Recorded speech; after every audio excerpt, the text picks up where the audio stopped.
Hello and welcome. I'm Keegan Hirst and this is the Hirst Locker, the podcast for men who want to build an incredible body, a rock-solid mindset and unstoppable confidence. It's for men who want to live life on their terms and live it to their full potential. I've helped hundreds of men transform their lives, giving them the knowledge, the tools and the self-belief to help them smash through the glass ceiling that stopped them from achieving their dreams. And I want to do the same for you. Now we're going to focus on physical, mental and emotional health, things that affect us as gay men so that we can live life on our terms, build the body that we want and feel confident living that life. I'm going to help you cut through the noise and confusion to give you the confidence and clarity to take action and build the best version of yourself, to give you complete control of your body, your mindset, your habits and ultimately your life. So let's get to it. Hello and welcome to this week's episode of the Hirst Locker, which comes on my birthday week. Yes, I even cleaned my board for you. So what I thought I would do is I would go over 35 life lessons, things that I have accumulated in my 35 years on this planet. Now, when I first thought about this, I thought, 35 lessons, that's going to be really, really difficult to put together. But actually, when I started writing things down of things that, mental frameworks that I use, lessons that I've learned, things that I know not to do again or to always do, once I started getting them down, I actually came up with more than 35. So I've had to go through and some of them are really simple. Some of them are self-explanatory. Some of them take a little bit more. So I'm going to try and get through them all. I'm going to try to have like less than a minute on each one so this podcast doesn't go on forever. But I also want to make sure that you guys get the value and you're able to input these into your own life, because smart people learn from their own lessons. Really smart people learn from other people's. Because if everybody only ever learned from their own lessons, then everybody would be on the same level. Because it would be whoever made the most mistakes would be in front. But it's not. Smart people, successful, forward-thinking, people who want to develop and grow quicker for whatever reason that may be, learn from other people's lessons. So I'll try to simplify as much as possible. So number one, probably the most important one, trust your gut. Trust your gut. If you've got a bad feeling about somebody, something, your gut is always right. How many times do you do something and then go, I knew it was going to be like this. I knew this was how it was going to turn out. I knew I should have trusted my gut. As opposed to, it's very, very rare when we go, I was completely wrong. It's very, very, and don't get me wrong, it happens sometimes. But by and large, your gut is right. That feeling that you get in your tummy about a situation or a person or something that you need to do. When someone says to you, actually that's going to be another lesson. So I'm mixing them up there. So number one is trust your gut. Number two, it might not be what people want to hear, but consistency is more important than intensity.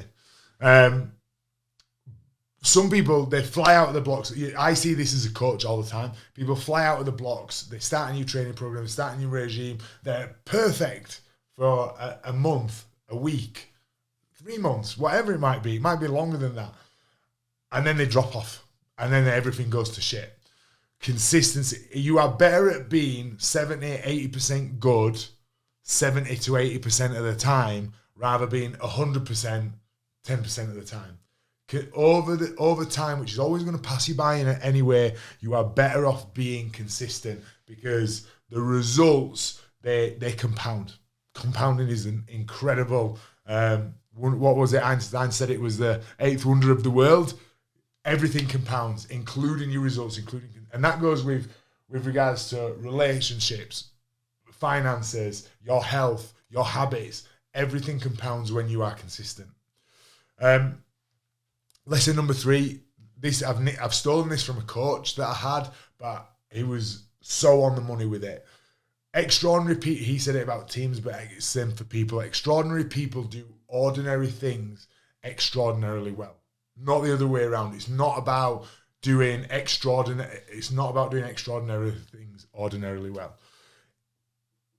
That's confusing, isn't it, when you say it a lot of the time. So it's about doing the basic, not sexy, boring stuff really, really, really well, executing. So when that comes to a relationship, it's about communicating really well, doing it really, really well. It's not about big, grandiose gestures. With your health and fitness, it's about eating good food consistently and doing it well, enjoying it, training, making sure that you're executing properly and you're not getting injured. It's not about an all singing, all dancing plan, an all singing, all dancing diet. It's doing the ordinary things really, really well will get you an extraordinary result. Number 4, everyone should do therapy. There you go, that's a lesson. Every single person should do it. If you're in a good spot, then that's when you should really lean into it, rather than it being a reactive thing. But even if it's a reactive thing, go do it, get yourself sorted. I think therapy has been so powerful for, not only for me, and yes, this is all anecdotal, but I've never spoken to anybody who said, I regret going to therapy. Never, ever. Number 5, you are not stuck.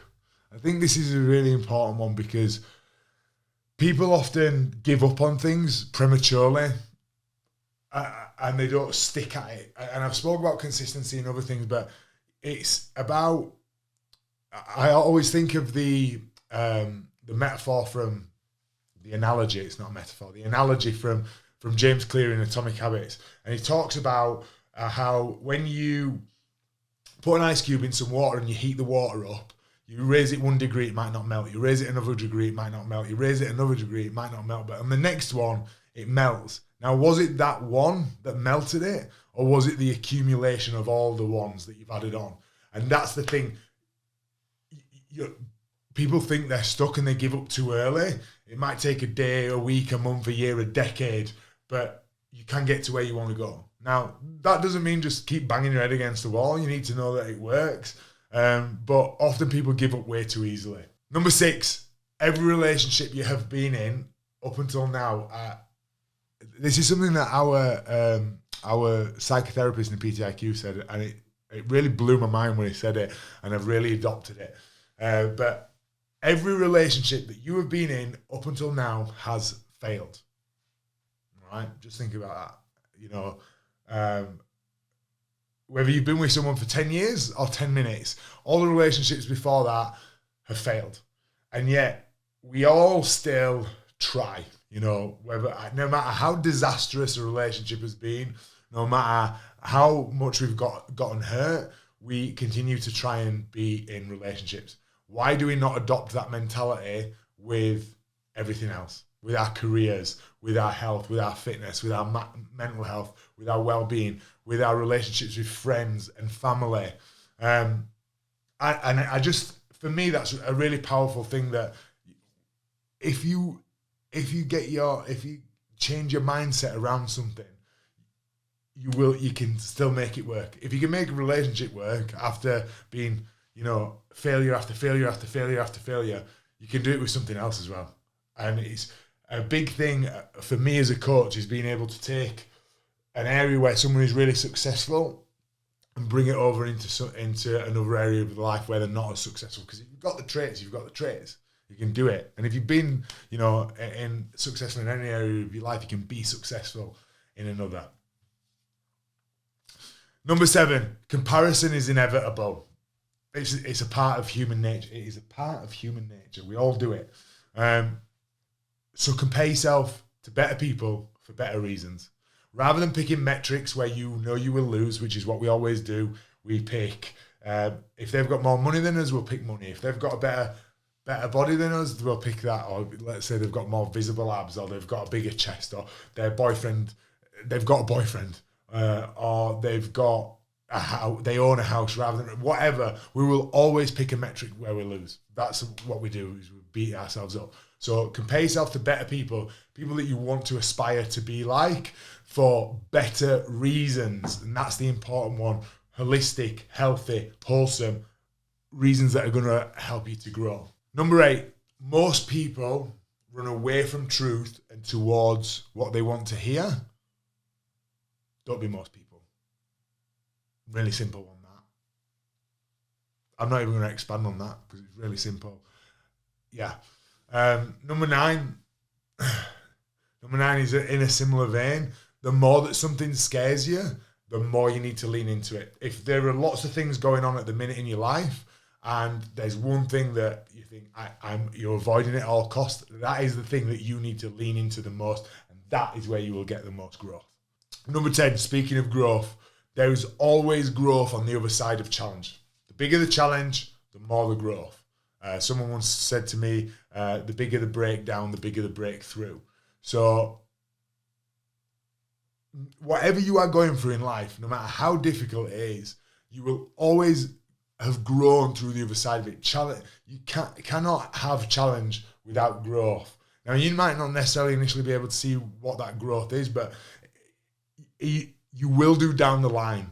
I've gone through so many things that have, at the time, thought, I can't get through this. This is hell. I'm not going to be able to do this. I have got through it. I have managed to do it. And I look back now and I always look back on those challenges and think, they are what shaped me. They are what made me the person that I am today, is the challenges that I went through and the growth that came off the back of it. Number 11, you might have heard me say it before on social media, is there are only 2 people in the world that you need to make proud. And that is the 8-year-old version of yourself and the 80-year-old version of yourself. So when you're doing something, where you're at now, take a look and think, would the 8-year-old version of me be proud of me for doing what I'm doing? Or would they feel like I've sold out or I'm not doing what I thought I was going to do?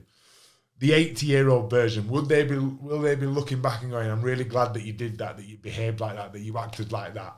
They're the only 2 people in your life that you need to make proud of yourself. Number 12, really simple one. If you want to change your life, you need to change your priorities. If you want to save, if you want to build your finances, then that needs to be your priority, and it will change. You want to do better with your health, with your fitness, your body, your physique, then that has to be your priority. If you want to change your life, you have to change the focus of it, because where focus goes, energy flows. So you change your priorities, you will change your life. Number 13, I wish I'd learned this one earlier. Delegate as much as possible, as quickly as possible. Whenever there are don't let your life fill up with low quality tasks. And low quality tasks are things that you could be doing, things that are going to have a bigger impact on your life. And these are going to be different for different people at different points. What's a low quality task at one point in your life wouldn't have been a low quality task at another point in your life. But whenever you can delegate, whether it's and it doesn't have to necessarily be to a person, if you can use technology to help you to delegate, use it, do it, make your life simpler by getting stuff off your own plate. Number 14 is when consistency is the goal, simplicity is the key. Now, I spoke earlier on about consistency being more important than intensity. So when that's the goal, when that is the focus for you to be as consistent and as ruthless as possible, then you need to make simplicity the key, because it's really hard to be consistent with something that's convoluted and complicated. Number 15, you will operate at your best when you are operating in line with your values, the things that are important to you. Not the things that you think should be important to you. This is where people go wrong, is they think one that a lot of people think that they're supposed to value is family, and they don't. And our values change over time. Your values are not right or wrong, but it's really important that you know what your values are. If you don't know what they are, go find them out. There's lots of different websites, but John DeMartini is really good. I've done a few of his courses. They're great, especially the stuff on finding your values and acting in line with those, because when you do that, you'll find that life is really easy. When you're not operating in your values, or you're operating in somebody else's values, you will find yourself procrastinating and putting things off a lot. Number 16, kind of ties in with what I spoke about earlier, but you don't know how strong you are until you have to be. A lot of people say to me, Keegan, I couldn't have done what you did, and I couldn't have, how did you do that? How did you find the courage? Which is really nice, and it's very humbling for people to say that. I think when I look back, I don't think I could have done that either, but I didn't really have a choice, and I had myself and the kids, and I had lots of people relying on me, and I rose to the challenge. Nobody knows how strong they are until they need to be. but you've got it in the tank 100%. Never bet against yourself because it's in there. Number 17, this is one that I learned with my therapist last year. Well, a therapist last year, Philip. I found myself rushing a lot. Everything had to be done, get it done, work, get stuff done. Right, next task. Even downtime and spending time with the family was a task that it was like, right, let's get through this, let's get it done. Everything was a rush. So this rule is slow down, because you're not going to like what you're rushing towards. And I think we all forget that. We're all heading to the same place. Are any of us really in a rush to get there? I don't think so. 18, really simple one. Something I say to my clients all the time. Nobody cares how much you weigh other than you. No one has ever looked at someone and said, oh my God, he's 18 stone. Oh my God, they're 13 stone. Like, only you care about that number. Only society has conditioned you to care about that number. All that is a tiny piece of a puzzle. It is not a reflection of your worth as a human being. It is your force in relation to the gravitational pull of the earth. That's all that number is. That's it. Stop putting so much emphasis on it. 19 is one that I say to my kids all the time, especially when I get things wrong. Everybody's making it up, and the older I get, and you know, as I grow and I meet people who've had loads of success, I realize that they're making it up as well. Every single person is making it up as they go along. So if you haven't got it figured out, don't worry about it. Neither have I. Neither has anybody. And that's really empowering to remember. Number 20 is a bit of a coachy one for you, but if you are ever lacking motivation, you're not lacking motivation. Motivation comes and goes. It's not really a thing.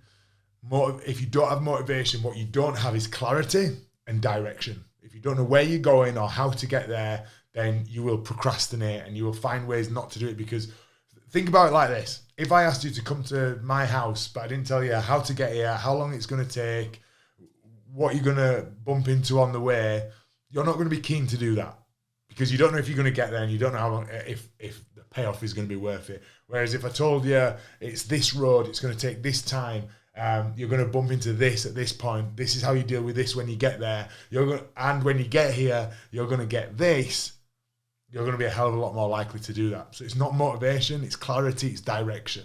Speaking of clarity and direction, rule number 21, when you feel a bit lost and you don't know what to do, as we all get to these parts in our lives, where do we go next? Focus on your body, your relationships with other people, and your relationship with yourself. If you do that, you will grow enough, and the answer will present itself. So if you ever feel stuck, focus on your body, your relationships with other people, and your relationship with yourself, and you will find that the answer presents itself. Rule number 22, investing in yourself is never, ever, ever a bad investment. Never. You will always learn something from it. Even if you get a mentor that doesn't work, or a coach that I've had lots of bad coaches, especially at rugby. And I learned more about being a coach and more about what I needed from a coach, from the bad coaches, than I ever did from the good ones. Yeah, the good ones are great. They taught me things. They helped me believe in myself. But learning and being able to implement things, sometimes finding out how not to do things is just as important as finding out how to do things. So never be afraid to invest in yourself. Always got, do your due diligence. Make sure that they're legit. Make sure they've got experience. Make sure they deliver on what they say they're going to deliver on. But investing in yourself, whether it's a mentor or a coach, is never a bad thing. Number 23, life is too short to queue. Don't queue. Whenever you can, pay for fast tracks. Life's too short. Don't spend it in a queue. Number 24, doing it right is hard. Doing it twice is harder. Spend a little bit of time making sure that you know what you're doing, how you're doing, and how you're going to execute it. When I was an apprentice joiner, they used to say, measure twice, cut once, because it's a lot easier doing it that way around than a load of cuts. So, yeah, doing it right can be hard, but doing it twice is even harder. Rule number 26, look after your feet. You stand up on them all the time. make sure that you look after them, you take care of them, and they'll take care of you. That's coming from a professional athlete. Number 27, and this is something that I have to work on, still working on. Downtime is uptime. Downtime is what recharges you. It allows you to work harder, be more efficient, help have a bigger impact on your life, your family's life, your friend's life, the world, the community, society, however big you want to go with it. But if you are feeling guilty and you are feeling shame about having downtime, then you are never truly relaxing and you are never truly having downtime. So then you can't have uptime. So if that is something that you struggle with, something that you need to work on. And therapy will help you do that. But there's lots of other ways to figure it out as well. But downtime it's such an important part. Otherwise, you're just on it, and you're going to burn yourself out. Number 28, this is quite a big one. I remember a client who came to work with me, who tried a lot of things in the past. He tried a lot of programs, a lot of coaches. And he said to me, in your experience, what is the biggest thing that people struggle with that stops them getting the result that they want and maintaining it? And I said, you. And that goes for all of us. We are the single biggest barrier to success. Our beliefs, our view of things, our experiences have shaped us to think and feel a certain way that are not necessarily true. And so our own limiting beliefs can be the biggest thing that can stop us implementing, because we don't think it's going to work anyway, because we don't think we deserve it, because it's never worked out before. There's lots and lots of reasons why. But if something is not going the way that you want it to go in life, you are probably the root cause of it. So look at that. Look, people talk about self-sabotage. People talk about making poor decisions. There's a reason behind that. So find out what is, and it's usually down to your limiting beliefs. Rule number 29, this is a relationship one. Communication is key, but it's not as simple as the volume of communication. You don't just want to be talked at, and you don't just want someone to talk to you for the sake of talking.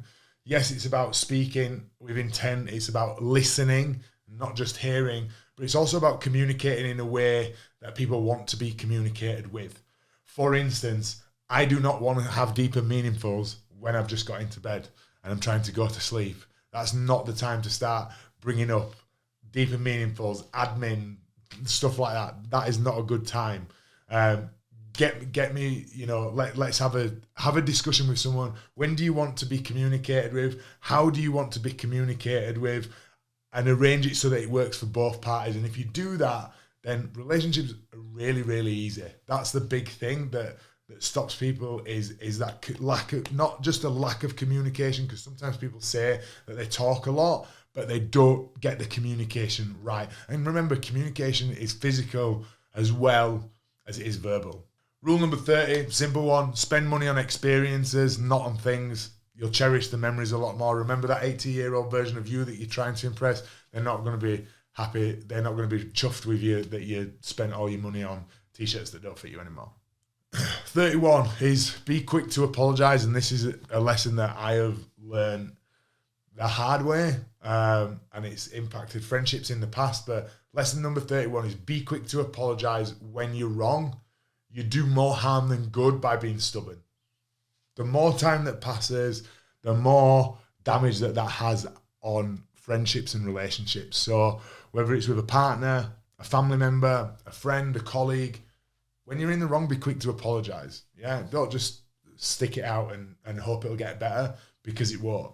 32, if you have to dumb down or amplify any part of yourself to please somebody or appease somebody, that person is not worth it and they should not be in your life. You should not have to change how you act, whether you amp a certain element of yourself up or you tone a certain element of yourself down to please somebody else. Do not do it. They are not your people. They are not your tribe, and they are not worthy of you.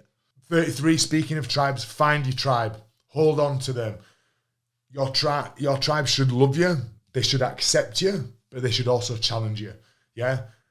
They want to support you and they want to call you out on your shit. If they're just yes men or women, then they're not doing you any good. If they're constantly bombarding you with problems and why you shouldn't do things, again, they're not making you feel good. If it's that crab mentality where you're going to if they don't celebrate your successes, that's a massive indicator that somebody's not part of your tribe.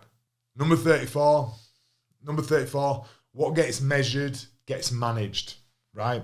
And I can't stress this enough. You are not obsessed for caring. You know, people talk about, you know, when people track food or they go to the gym or things like that, that they're obsessed. You're not obsessed when you check your bank details. You check your bank to see if your money's gone in.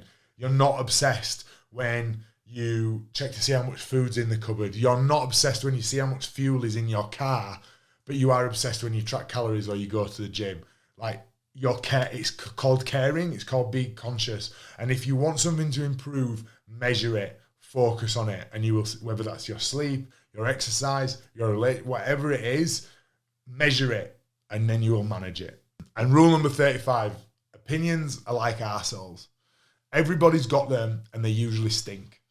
We live in a world where if you eat a load of shit food, go out every weekend, spend money on things that don't enhance your life in any way, shape, or form, that's normal. But if you eat good food, you know, you don't get blind drunk, you work on yourself, you go to therapy, you read books, you look after yourself, you get out for a walk, then you're the weird one. Like, what kind of world is that? That's not normal, all right? So don't be taken in by everybody's opinions. Walk your own path, do your own thing, and you'll feel so much better for it. So there's a lot gone in there. I've just stuck it all in a bit of a nutshell for you. I hope some of those resonated with you. And even if you only take one of those things that's kind of landed with you, implement it, then this podcast has done its job. So thank you for watching. I appreciate you. Like it, share it, subscribe. You know how it works. Thank you again. Bye-bye.